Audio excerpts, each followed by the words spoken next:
The new Justice League movie was supposed to be DC's equivalent of the Avengers. That is, the huge blockbuster that finally brought all of the company's biggest heroes together as a team. Starring Batman, Wonder Woman, Flash, Aquaman, and Cyborg, it was meant to be the story of how these characters put their differences aside to stop the evil Steppenwolf. Who?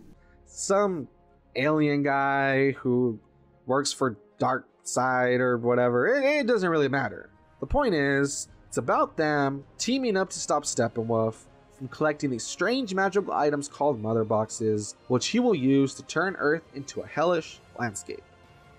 Now, at this point, you have probably heard people talking crap about this movie, and for the most part, they aren't exactly wrong to do so.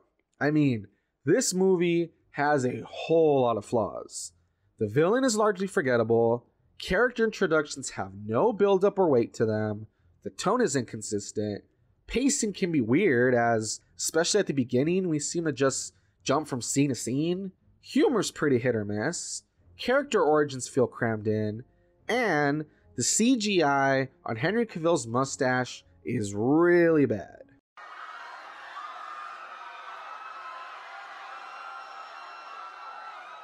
Not only that, but the movie left me with some strange questions too, like, why was the death of Superman the catalyst that activated the so-called mother boxes?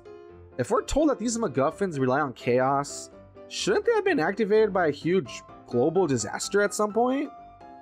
Why does the Flash, whose whole thing is running, run like he's trying to swim on land? Would Batman, known crime fighter, really let the criminal at the beginning of the movie go just because he was distracted? Not only that, but why was Batman, who should be prepared for anything, so useless in every single fight? Why does a guy like Aquaman, who's supposed to be a stoic loner, say stuff like, "I dig it," and "my man"? And while we're speaking about him, how does he swim without moving any of his limbs anyway? Does he have tiny jets attached to his feet or something? How did characters know when and where to show up to if they weren't with the group when decisions were made? Why did the Justice League allow that one mother box out of their sight if they knew it was the last one and they knew how important it was? How does Clark Kent plan to go back to his everyday life and explain that he's alive when everyone thinks he's dead? Trust me, I can keep going, but I think you get the point. This movie isn't very good and does many things wrong. What may surprise you to hear, however, is that there are actually some things that the movie did that I liked, or at least felt like they were a step in the right direction. For instance, this movie is way more lighthearted than others in the DCEU thanks to Joss Whedon, and while it can be a bit strange, what with all the noticeable reshoots and rewrites, I feel like perhaps a movie that is intentionally made this way from the beginning could work in the future. Don't get me wrong, I'm not saying that DC should lose their aesthetic and go totally goofy either, but even Shakespeare's tragedies knew when to take a break from the doom and gloom for some humor, you know? Moving past that, I think that the three newcomers, Flash, Aquaman, and Cyborg, were done really well. All three were likable, they each had their own unique personality, and by the end, I was actually curious to see more of them in their standalone films coming up. As for returning characters Wonder Woman and Batman, Wonder Woman was as great as ever, and I like how she always seemed to add a sense of positivity to the team. While Batman, useless in fights as he was, did a pretty good job in the mentor role.